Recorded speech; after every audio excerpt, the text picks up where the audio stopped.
আসন্ন জাতীয় সংসদ নির্বাচনে কোনো প্রার্থী বা এজেন্টের কাছ থেকে কোনো ধরনের আর্থিক সুবিধা গ্রহণ এবং দায়িত্ব পালনকালে কোনো প্রার্থীর প্রতিনিধির খাবারও গ্রহণ করতে পারবে না পুলিশ সদস্যরা, জানিয়েছেন স্বরাষ্ট্র উপদেষ্টা জাহাঙ্গীর আলম চৌধুরী। সকালে রাজশাহীর সারদায় বাংলাদেশ পুলিশ একাডেমির প্যারেড গ্রাউন্ডে ৪১তম বিসিএস পুলিশ ব্যাচের শিক্ষানবিশ সহকারী পুলিশ সুপারদের প্রশিক্ষণ সমাপনী কুচকাওয়াজে প্রধান অতিথির বক্তব্যে তিনি এসব কথা বলেন। জানান, বাংলাদেশের ইতিহাসের সবচেয়ে নিরপেক্ষ নির্বাচন হবে ত্রয়োদশ জাতীয় সংসদ নির্বাচন।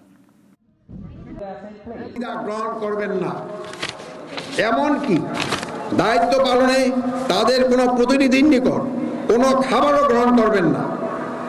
কেন্দ্রে কোনো প্রকার অনিয়ম বা বিশৃঙ্খলা সৃষ্টি হলে রিটার্নিং অফিসার, সহকারী রিটার্নিং অফিসার, প্রিজাইডিং অফিসারের পরামর্শ মোতাবেক তা শক্ত হাতে দমন করতে হবে।